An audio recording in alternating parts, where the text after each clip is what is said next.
시작이라는 겁니다. 그 다음 거 한번 보겠습니다.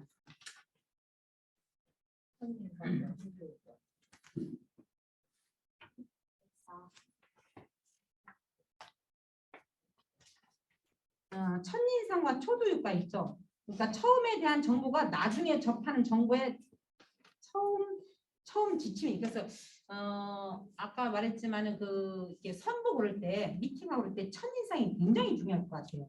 똑똑한 근면한 즉흥적인 이런 첫인상이 있고, 시기심 많은 고집센 이런 집단이 있다면 실험 결과 제1의 똑똑한 조건에서 해당 인물을 더 좋게 평가한다는 거예요. 그래서 첫인상이 굉장히 중요하다. 첫인상이 전체를 또 좌우한다. 이런 얘기고요. 그 다음에 여러분 뭐를 보냐면 그때 달라요. 과잉 정당화 효과라고 있습니다. 우리가 대인관계다 보면 과잉 정당화 효과가 있는데, 과잉 정당화 효과는 보상은 동기부여에서 양날의 검입니다. 보상은 양날의 검이에요. 보상을 주는 방식에 따라 개인의 내재적 동기를 높일 수도 있고 반대로 낮출 수 있다. 아이들이 막 놀다가도 노래 불러봐. 노래 잘 부르면 돈 줄게. 그럼 어떻게 해요? 멍석을 깔아주면 잘하던 행동도 주춤하죠. 신나서 노래하는 아이에게 노래 좀 참 잘하는구나. 노래 좀 더 해봐. 용돈 줄게 하면 아이의 노래 소리가 차츰 작아지면서 흥이 줄어들어요. 멍석은 곧 박해 관여예요. 이를 과잉 정당화 효과라고 합니다. 그래서 혹시나 여러분들이 누구를 잘하고 있는데 시키면 더 못하는 거 볼 때 쟤는 시키면 못해 이러지 말고 과잉 정당화 효과가 드러나고 있구나 이렇게 보시면 돼요. 일과 놀이는 궁극적인 구분이 아까 말했죠. 여러분 여행을 일로 하는 사람이 있어요. 일을 여행처럼 하는 사람이 있어요. 저는 이 일이 일로 하면 못해요. 이 일을 놀이 삼아 하니까 지금까지 유지하고 있거든요. 결국은 우리의 해석 차이인 것 같아요. 그래서 내가 좋아서 하면 즐거운 놀이고 취미지만 남이 강요로, 그러면 돈 때문에 하면 곧 지겨운 일이 된다는 거죠. 복잡하게 보이는 고차원 방식도 방정식도 내가 좋아서 풀고 있으면 시간 가는 줄 모르고 무릉도원이지만 마지못해 하면 곧 지옥이죠. 내가 좋아서 하는 등산은 저절로 콧노래가 나오는 피로회복제지만 돈 때문에 회사에 힘들고 하는 것은 고역이고 노동이다. 이게 과잉 정당화 효과다. 그때 달라요. 당신은 정직인가 부지런한가? 정직한가 부지런한가? 외향적인가 물었을 때 보통 사람들은 그때 달라요. 이게 이제는 이중성이죠. 그러나 타인의 성격에 대해 물어보면 대개 하나의 답을 내놓는다. 이와 같이 타인의 행동은 성격, 신념 같은 내적 요소로 설명하지만 자신의 행동은 상황 요인으로 설명한다. 내가 약속 시간을 지키지 않는 것은 무책임하기 때문이고 내가 늦는 것은 차가 막혔기 때문이다. 내로남불이죠. 네가 내 생일을 잊은 것은 사랑이 식었기 때문이고 내가 잊은 것은 실수였다. 넌 원래 그런 사람이라서 그런 실수를 하는 것이고 난 어쩌다 보니 그런 실수를 한 거야. 넌 진짜 그런 마음이 있기 때문에 심한 말을 한 것이고 난 잠시 열받아서, 이거 딱 맞는 말이죠. 열받아서 말이 잘못 나온 것이겠지? 라고 합리화한다. 역지사지의 진정한 지혜는 내가 내 자신의 행동을 설명하는 것과 동일한 방법으로 타인의 행동을 설명하는 습관에서 나온다. 그때 달라요. 이런 내로남불이라는 거예요. 부정적 질문은 부정적 응답을 한다. 제가 한 예로요. 교회 다니면서 제가 3가지 우연회를 했었어요. 그러면 이래요. 선생님 이제 교회를 안 나왔어요. 한 주 나오고 한 주 안 나오고 2주 안 나오고 3주째 나오면 이래요. 선생님 아파요 바빠요. 아파요 바빠요. 그러면요 아프거나 바쁘거나 둘 중에 해버려요. 이미 부정적 얘기를 해버렸어요. 선생님 좋은 일 있구나. 아니 좋은 일 있어요. 그래서 우리가 대답을 어떻게 요구하냐가 그 대답이 나온다. 그래서 부정적 질문은 부정으로 끌고 가고 긍정적 질문은 긍정으로 끌고 간다. 이 소리입니다. 자, 대상관계 이어서 보도록 하겠습니다. 대상관계 이어서 보도록 하겠습니다. 표상근성을 보도록 합니다. 표상. 자, 이미지죠, 이미지. 그래서 엄마 마음은 내 마음이죠. 엄마 마음이 내 마음이고 내 마음이 유치원, 초등학교, 중학교, 고등학교, 대학교, 결혼으로 이어지는데 36개월 무의식에 있는 관계를 풀어야 됩니다. 그래서 여러분 인셉트라는 영화 봤어요. 그 비행기 타면 늘 인셉트 영화 거기 들어있더라. 그래서 이제 이게 무의식의 이제 문제를 다룬 영화가 인셉트인데 우리가 무의식에 있는 문제를 풀어야 된다는 거죠. 그래서 엄마는 힘이 있어서 날 때렸다. 아빠는 권위적이고 딱딱하다. 이 대상 표상이네. 엄마는 힘이 있어서 나를 때리고 아빠는 권위적. 이게 이런 사람의 남들에 대한 표상이 되는 거예요. 대상 표상이 된다는 거죠. 그래서 내가 사람들하고 관계 그대로 재현하는 거예요. 나도 그대로 재현하는 거예요. 그래서 잔소리하며 괴롭히는 엄마와 나와의 관계를 나타나는 겁니다. 그래서 몸이 말하는 소리를 들어야 돼요. 내 몸이 지금 무슨 말을 하는가, 무슨 말을 하고 싶은가를 늘 몸에 집중해야 된다. 몸에. 그래서 여러분 내가 대상관계 했던 그 대상관계를 나는 타인과의 대상에서 그대로 뭐한다? 재현한다. 마음의 표상 유치원 볼게요. 때리고 핥히고 공격하는 행동 유치원이죠. 사람은 절대 경험이 없으면 하지 않아요. 간접 경험이든 직접 경험이든 없으면 하지 않습니다. 즉 맞아봤거나 때려봤거나 했기 때문에 핥히거나 긁거나 공격합니다. 텔레비전 봤거나 옆집 아이가 놀러 왔다 나 핥혔거나 뭔가 봤거나 엄마 아빠 싸우는 걸 봤거나 그래서 저는요 이 세상에서 제일 싫어하는 게 뱀이에요. 뱀은 너무 무서워. 단짝보다 더 싫다고 늘 말했어요. 그래서 이 뱀이 왜 이렇게 싫을까 봤더니 요즘 보니까 쑥이 나오기 시작하더라고. 쑥. 시골에서 컸어요. 이 칼을 들고 쑥을 뜯어가는데 쑥이 막 이 논뚝에 막 이렇게 막 크잖아요. 그래서 손을 이렇게 쑥을 이렇게 딱 잡고서 칼을 갖다 딱 댔는데 뱀의 허리를 딱 댄 거예요. 근데 그렇게 하면 손을 감았어요. 근데 어떻게 손이 빠졌어요. 그 뒤로 저는 이게 골프 치러 가서 뱀 조심만 봐도 막 기고 그 글씨 뱀 조심 글씨하고 이렇게 꼬리 그려놨어요. 이것만 봐도 막 기절할 것 같아요. 이게 경험이라는 거죠. 너무 놀랐어. 그런데 우리 학생들 보니까 집에서 뱀 키우는 애들 있더라고. 태우나 진짜 나 쟤네 집을 내가 애들 태우러 가요. 애들이 4명이 와서 태우러 가는데 그 집에 조그만한 뱀들을 이런 사각 여기다 다 키우는 거 뱀마다. 아무 상관없이 너무 이쁘다는 거예요. 아 경험이구나. 나는 이렇게 무서운 너무나 무서운 경험을 했는데 얘네들은 뱀에 대한 기억이 없는 거예요. 경험이 없는 거예요. 나쁜 경험. 왜? 엄마가 계속 뱀을 키웠대. 그러니까 뱀은 놀이야. 이쁘대. 맨질맨질하고 너무 기분 좋대. 이게 경험이구나. 즉 경험이 없으면 어떤 사고나 이미지가 뜨지 않는다는 거죠. 그래서 우리가 자살하는 가정에서 누가 나온다? 자살 가정이 나온다. 아버지가 자살했다? 그러면요 살다가 힘들잖아요. 지져버릴까? 이게 끝나니까요. 어떻게든 내가 살아야지. 이게 나와야 돼요. 어떻게든 내가 제기해야지. 이게 나와야 되잖아. 우리는 어떻게든 살아가잖아요. 근데 이 죽음의 가족들은요. 죽어버린 이 그림이 먼저 뜨는 거예요. 그래서 될 수 있으면 애들이 좀 클 때까지는 이혼도 좀 하지 마라. 이혼도 좀 하지 마라. 모르겠어요. 여기 지금 이혼한 사람 있나 보면 모르겠어요. 하는 얘기예요. 있어도 용서하세요. 왜? 이혼을 하면은요 살다가 이 집에 엄마도 이혼하고 언니도 이혼하고 이혼하잖아. 그럼 나도 살다가 일단 이혼 그림이 다 끝나는 거죠. 그림이 뭐 이게 이미지야. 이게 형성이야. 이게 표상이야. 표상. 내 그림이 어떤 그림이 먼저 뜨느냐. 이게 그림이 상당히 만들어진 그림이 중요하다는 겁니다. 자 유치원 부모가 직접 때렸든지 눈으로 째려봤든지 눈으로 때렸든지 아무튼 때리거나 맞는 경험이 있다는 거예요. 아까 핥히거나 공격하는 행동을 애들이 한다는 것은 애들이 학교 어린이집 가서 핥히거나 공격하는 행동을 한다는 것은 부모가 때리지 않는 눈으로 쐈어. 레이저를 쐈어. 이것도 때린 거예요. 그다음에 맞거나 뭐 이런 경험이 있다는 거죠. 눈으로 때린 것은 레이저로 쏘는 것과 같은 심장이 들어갑니다. 때린 거나 눈으로 쏜 게 더 심장이 더 들어갈 것 같아요. 그래서 눈빛, 말, 행동으로 때린 것이 아이에게 대상과 자기 대상이 형성되는 거예요. 아, 사람은 저런 거구나. 맞는 거구나. 때리는 거구나. 조금 전에 아까 어떤 선생님이 이 말씀 하셨어요. 할머니가 엄청 예쁘게 키웠는데 아이가 무슨 일 있으면 막 분노를 막 심하게 한다는 거예요. 이건 무슨 일이죠? 이렇게 물어요. 제가 볼 때는 그래요.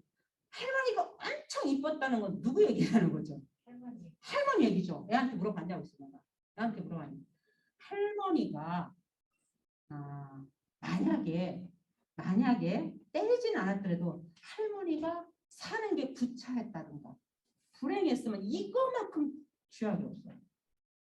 할머니가 진짜 애를 키우면서 남편과 너무 행복하고 사는 게 너무 행복하면 애는 행복해. 36개월까지 모시야 했잖아요. 이 대상자가 양육자가 할머니면 어때? 저기 봐. 요새 끝난 연습곡이 뭐냐? 39? 39 연습곡 봤어요? 못 봤는데 39 보면 그 의사 여자가 저기서 컸잖아요. 엄마는 교도소에 있지만 몰랐잖아요. 모르고 어서 컸어요. 고아원서 어서 크다가 어떻게 입양이 어떻게 된 것 같아요. 근데 의사로 아주 좋은 성품을 갖고 컸잖아요. 이거는 누군가가 원장님이나 누가 키웠지만은 눈으로 레이저 쏘지 않고 그 원장님이 행복한 걸 봤다는 거지. 그래서 양육자가 굳이 입양을 했던 고아원이 상관은 없어. 누가 키웠냐가 되게 중요한 거예요. 그래서 부모의 여러분이 희생하는 거 함부로 희생하지 말라는 거지. 부모의 희생이 뭐라고? 아이들한테는 독이 된다. 공주교대대학원에서 공주시민 위주로 특강을 한대. 저한테 주문이 들었어요. 부부 특강을 해달래요. 가족 특강을 해달래요.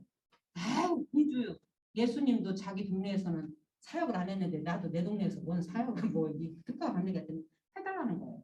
그래서 뭘 할까 했다가 내가 제목을 잡았어요. 제목을 뭐라고 잡았더라? 이게 뭐냐? 양분인가? 독인가? 독이든 양분인가? 이게 양분인가? 이렇게 정했어요. 그러니까 우리가 밥을 먹이긴 정신적 산소인가? 독이든 양분인가? 이렇게 했었어요.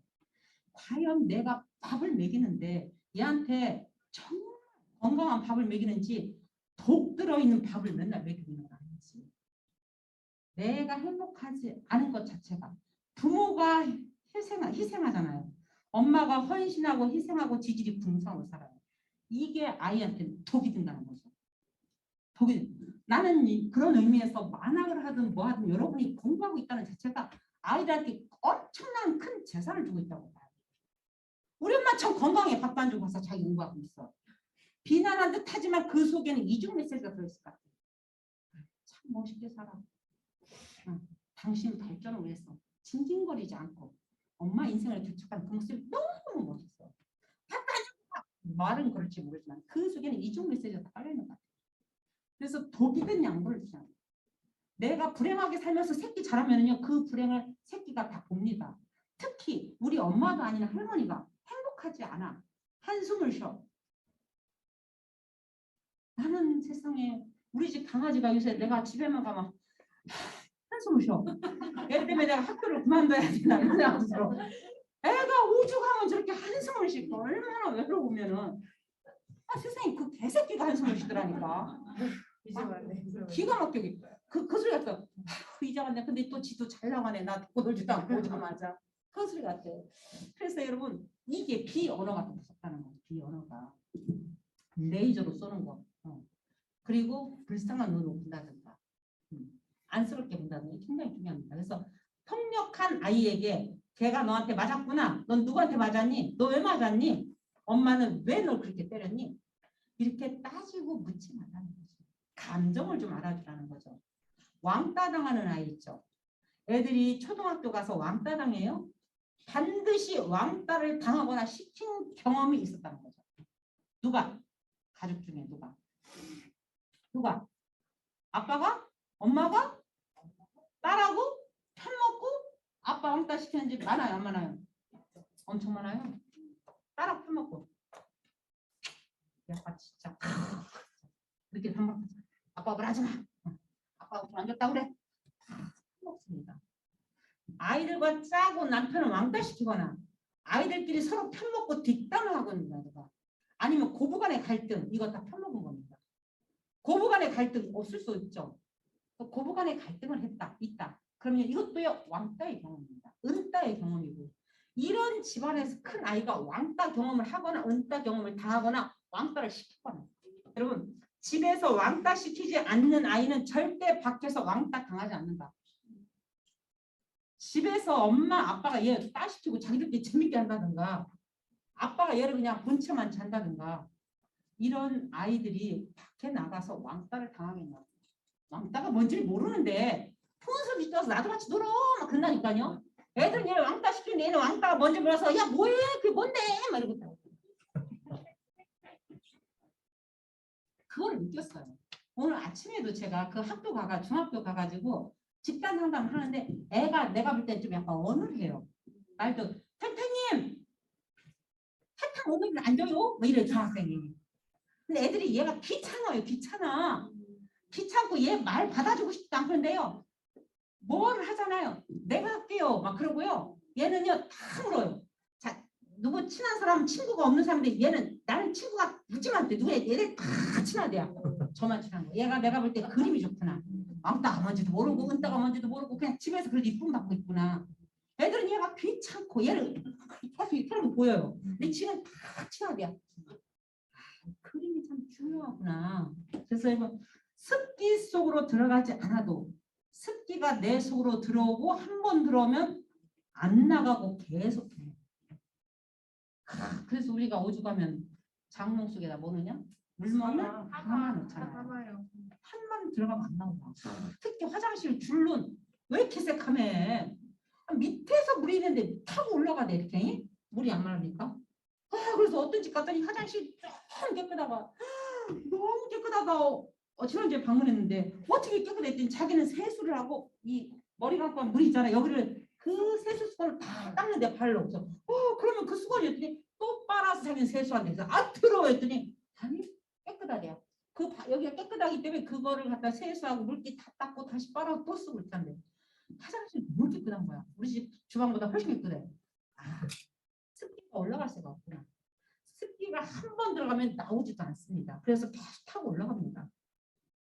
이게 한 번 경험이지만 계속 또 경험합니다. 계속 경험하려고 해요. 그래서 오늘 내가 하는 내 행동이 다 아이들에게 삶 교육의 모델입니다. 지금 내가 살고 있는 이 모습이 우리 딸한테는 앞으로 30년 후에 우리 딸이 걸어올 모습이라고 생각할 때 여러분 어떻습니까? 우리 딸이 30년 후에 나처럼 지금 산다면은 제일 무서운 말이 이거래. 제일 두려운 게 어른들이 제일 두려운 게 내 인생을 똑같이 우리 딸이 살까 봐. 이게 제일 두렵다는 거예요. 부모. 그러니까 내가 살아온 삶의 전철을 또 밟지 않기를 바라는 게 부모들의 두려움이라는 거예요. 근데 오늘 하는 내 행동, 지금 내가 생각하는 거, 내가 지금 하고 있는 모든 것들이 모델링이고 삶 교육이라는 거죠. 그 교육이에요. 그래서 여러분 내가 지금 어떻게 살고 있는가. 중고등학교로 올라갑니다. 자, 유치원에서 초등학교 갔다가 이제 중학교로 가요. 중학교 가면 무슨 행동이 시작되죠? 일탈 행동이 시작되죠. 그죠? 네. 그래서 담배, 도박, 폭력이 시작되죠. 도박까지? 네. 요즘은 여러분 그 스포츠 토토 이런 거 다 도박입니다. 더 중요한 건 알아봤더니 파산도 안 되고 개인 회생도 100%다 내더라고. 왜? 도박은 안 된다고. 사업하다 빚진 건 회생하면 막 까주잖아요. 도박은 절대 안 까주고 끝까지 돈을 다 벌어야 된다고요. 다만 이자만 멈춰줄 뿐이더라고요. 그래서 부모는 자기들이 못 키워놓고 중2라는 이름에다 갖다 붙여요. 아이고 우리 애기 중2라 그래. 중2라 그런 게 아니에요. 그렇게 키우는 거예요. 그리고 중2라는 이름에다 투사시키는 거예요. 이게 뭐예요? 합리화예요. 우리 애 중2라는 거예요. 지 성격이 개떡 같은데 나 지금 갱년기라고 그래. 갱년기라 그런 거 아니에요. 성격이 그런 거예요. 그래서 여러분 문제를 일으켜서 간 거예요. 애가 왜 일탈했느냐? 왜 밖으로 나갔을까요? 집이 안전하지 않은 거예요. 어디가 안전한 거예요? 차라리 찜질방이 더 안전하고 애들하고 같이 떠돌아다니는 게 더 게임장이 훨씬 더 안전한 거예요. 집에 있으면 언제 불이 튈지 몰라. 언제 먼저 살지 몰라. 불안한 거예요. 안전하지 않은 거예요. 이 일탈이면. 마음의 대학생으로 갑니다. 백수가 무기력해요. 대학생이 됐는데 백수가 되고 무기력해져요. 에너지 법칙은 내가 열심히 일을 하면 일은 있게 되어 있어요. 그쵸? 아무리 코로나가 어쩌고 해도 여러분 열심히 있는 사람 일 없어서 아무튼 없어요. 여러분 보세요. 직원 못 구하는 데가 수두룩 딱딱합니다. 수두룩 딱딱. 직원 못 구해서 진짜 막 외국 사람 쓰고 외국 사람 또 막 금방 나가서 골치 아픈 데가 너무 많아요. 근데 이건 뭐냐면 내가 열심히 하면 일은 있게 돼 있는데 대상 관계에서 무기력하게 한 거예요. 누구의 무기력을 먹은 거예요? 엄마의 무기력이에요? 아빠의 무기력이에요? 무기력을 먹은 거라고요. 그래서 이게 내 안에 들어와서 백수가 되는 거예요. 백수가 된 거예요. 걔 잡으면 안 됩니다. 조금 아까 오는데 전화 왔어요. 오늘 온다길래 오늘 좀 늦은데 내일 보낸다고. 왜? 했더니 뭐 몇 살? 30 몇 살인데 애가 백수래. 애가 백수라 애가 오겠대. 나 속으로 네가 와야지. 어떤 엄마인지 모르지만. 근데 그 오면 그 엄마 잡으려고. 아이는 됐습니다. 엄마 저하고 시작합시다. 이렇게 하고. 엄마가 어떻게 했길래 애가 백수로 가냐는 거죠. 꿈이 너무 컸든지 기대가 너무 컸든지 아니면 엄마 인생이 그냥 무기력하게 살았든지 아빠 무능력한 아빠를 비난하며 살았든지 뭐가 있으니까 아이가 그렇게 갔을 거 아니에요. 이제 결혼으로 갑니다. 대학생이 지나서 결혼으로 가요. 대상 관계를 여러분 결혼은요 대상 관계의 재현입니다. 병리와 병리가 만나는 게 결혼이에요. 나의 병리와 남편의 병리가 만나는 거예요. 나는 지금까지 돈 버는 능력이 없네. 돈 버는 남자를 만나는 거예요. 그 남자는 돈 버는 능력은 있는데 뭔가 애를 다독하고 뭔가 가정을 일구고 이런 사랑을 하고 이런 경험이 없네. 그래서 그 병리를 갖고 이 병리 갖고 만나가지고 처음엔 이것 때문에 만났는데 나중에는 너는 애도 사랑하지 않느냐 나도 관심이 없느냐 생일도 그냥 지나가냐고 날리고 이 집은 넌 돈도 못 버냐고 이렇게 되는 거예요. 병리와 병리가 만나는 게 결혼. 그래서 여러분 법륜스님인가? 그 책에 스님의 주례사라는 책을 보면은 난 딱 한마디 건졌네. 덕 보려고 결혼하지 마라. 우리가 보통 덕 보려고 결혼해. 있잖아요. 대학생 아가씨들 보면요. 그만 직장 그만 다니려고. 나 진짜 시집 갈래. 왜? 직장 다니기 싫어요. 덕 보려고 하는 거예요. 사랑해서 가도 지금 깨지냐 안 깨지냐 한 판인데 네. 덕 보려고 하는 남자들은 아유 가정을 일구어서 종족도 연결하고 밥도 좀 얻어먹고 무섭습니다. 듀오에다가 우리 아이를 갖다가 넣으려고 했더니 듀오에서 3억까지 있대. 제기라 시집을 안 보내고 말지. 제일 싼 게 430이야. 깎아서 9번. 아이고 430만 원에 한 번만 할 때마다 50만 원인데 그놈이 어떤 놈이 나올 줄 알고 50만 원씩 나가. 이건 아니겠다 싶어서 안 했어요. 근데 거기서도 이렇게 한대요. 그런 사람이 괜찮은 사람이 나오면 괜찮은 사람의 이게 20억이냐 30억을 줄 거냐 이걸 따진다는 거예요. 나중에 이 집에 뭘 갖고 올 거냐. 그 부모의 재산이 중요하다는 거야. 이런 결혼하면 안 되겠다. 이게 이제 여러분 결혼은 대상관계가 그대로 재현되는 겁니다. 그래서 사랑은 점점 커져야 되는데 점점 식으면서 옛날에 내가 병리적으로 있던 것들이 병리가 그대로 처음에는 병리가 없죠. 안 보이죠. 사랑 때문에 이 세로토닌 때문에 병리가 보이지 않다가 세로토닌 주저앉으면서 병리가 그대로 가시가 되고 막 삐쭉삐쭉삐쭉 가시가 이 가시를 어떻게 처리할 것인가. 그래서 형이상학적 날씨 보겠습니다. 엄마의 날씨가 자녀의 인격을 만듭니다. 엄마의 날씨가. 그래서 여러분 날씨는 성격이고 인격이에요. 과잉보는요 사랑이 아니고 고통이라고요. 여러분 고생보다 고난보다 더 무서운 게 뭐라고요? 과잉보호다. 왜? 과잉보호는 선생님 다 돼. 엄마 카드값 없다고? 알았어. 계좌 불러. 엄마 아이고 뭐 사고 싶다고? 알았어. 집에서 다 되네. 다 돼. 근데 조직에 나오는 순간 안 되네. 그만 지금 집에 가고 싶은데도 나가면 눈치 보이지. 점수는 깎일 것 같으지. 집에 가야 왜 또 왔냐고 혼내키지. 뭐 되는 게 없네. 공부는 머리에 안 들어가지. 조직에 나오는 순간부터 이미 다 안 되는 것뿐이에요. 그래서 여러분 이게 뭐냐면은 사람이 적절히 고난을 받으셔야 돼요. 적절한 고통이 있어야 그걸 딛고 일어나고 딛고 일어나면서 산전수전 공중전을 겪어야 뭐래도 할 수 있지. 뭐래도 할 수 있지. 근데 이게 과잉보호 당했던 사람 뭐만 와도 세상에 겨우내 얼마나 이쁘게 화초를 길렀는데 3월 중순에서 날씨가 너무 좋길래 내놨더니 살이라 얼었어. 고까지 거 죽다고 얼어 죽냐? 나 짜증나더라고. 고까지 거 잠깐 죽었다고. 아, 사람도 이거구나. 과잉보호하면 내놓자마자 죽어버리는구나. 우리 남편 나한테 막말하는 거야. 4월도 안 됐는데 내놨다고. 내가 고까지 거 죽다고 했더니 걔한테 말하지 왜 나한테 그러느냐. 꽃한테 그까지 거 그랬지만 했어요. 여름, 봄, 생기 따뜻한 눈으로 바라본 밝고 기대가 있죠. 그래서 여름은 덥고 끈적끈적하고 짜증나고 은둔하죠. 이게 과도함이고 잔소리예요. 여름에 찝찝하고 더운 건 과도한 잔소리라고요. 잔소리, 과잉보, 헌신, 억울이죠. 그래서 36개월 이전에 엄마의 행동 그대로 36개월 이전에는 엄마의 행동 그대로 찍히지만이 뭐예요? 놀았나? 36개월 이후에는 기억은 없지만 자국이 엄마의 행동 그대로 찍히지만 그대로 찍혀요. 엄마의 행동이 그대로 나한테 찍히지만 36개월 이후에는 기억은 없지만 자국의 기억은 남는다. 기억은 없어. 근데 자국은 알아. 자국. 나 그때 수술했는데 뭐 수술했나 몰라. 나 그때 수술했었는데.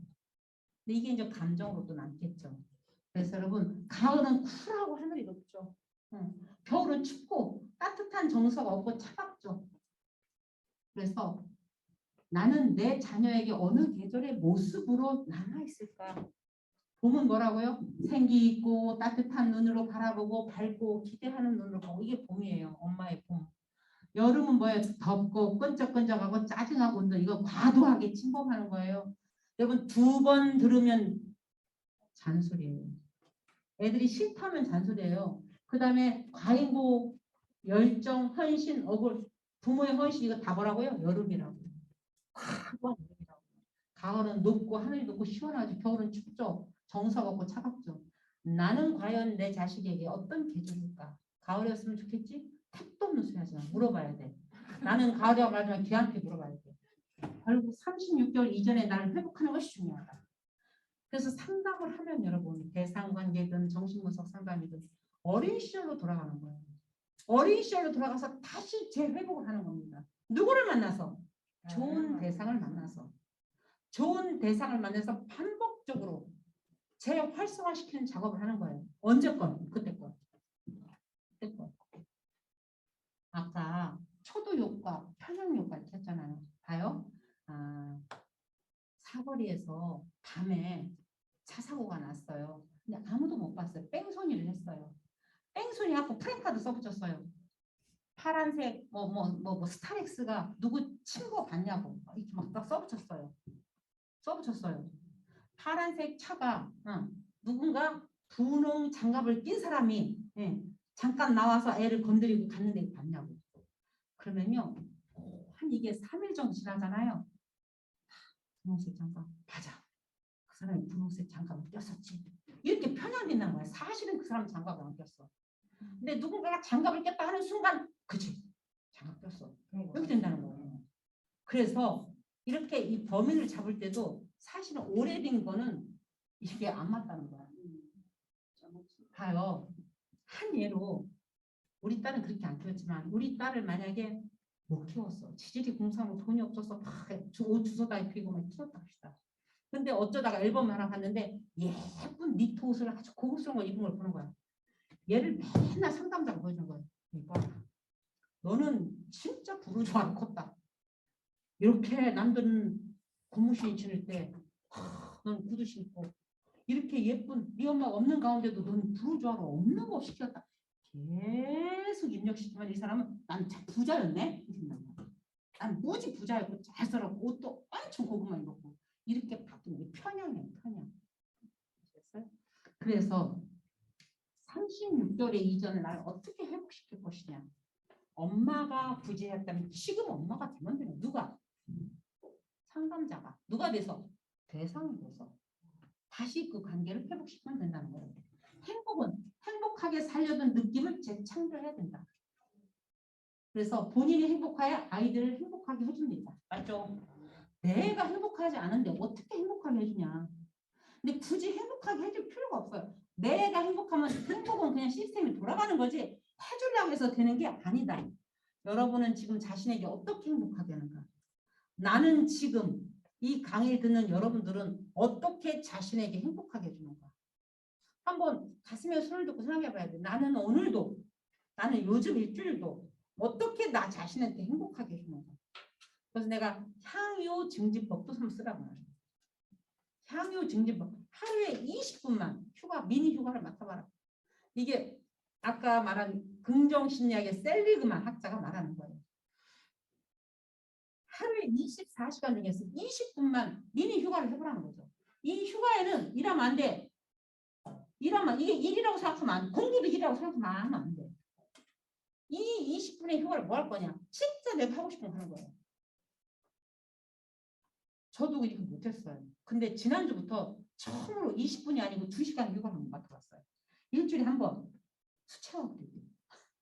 수채화 그리기. 평생교육원에 수채화 그리기를 하는데 초등학교 3학년 때인가 그 사람이 좀 기분 나빴어. 나를 너무 잘 알아맞히더라고. 선생님이.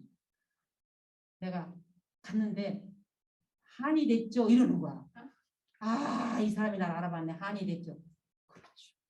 저는 초등학교 2학년 때가 3학년 때 크레파스 같은 게 하는데 그림을 잘 그리는 애들 맨날 뽑혀갖고 미술대회 막 가는데 그게 너무 부러웠어요. 엄마한테 크레파스 사달라고 스케치북 사달라고 뭐 이렇게 하고 맨날 그 돈 뜯어다 뭐 떡볶이 사면 그러냐고 살 시간이 없어서 그런 게. 그래서 그림도 못 그리고 이 재료도 없고 아무튼 돈도 가난했고 아무튼. 응. 근데 리더십은 있어갖고 내가 이 돈 타다가 애들만 뭘 사줘야 된다는 역사적 사명 때문에 크레파스 사달라고 돈 주지 수채 물감 칼라 포스터 칼라 이 돈 뜯어다가니 먹느냐고 이런 물감이 없었어. 빌려주지도 못하고. 그래서 그림 그리다 말았는데 이게 너무 부러웠었어요. 나는 늘 그림 그릴 줄 몰라. 나는 늘 쫄라면 그리고 있었어요. 근데 내 마음속에 다 학원 좀 다녔으면 좋겠다. 나도 미술학원 다니고 막 가다 보면 이제를 펴놓고 다 그리려면 막 야, 다른 나라 사람 같은 거야. 근데 난 저걸 감히 만질 수도 없는데.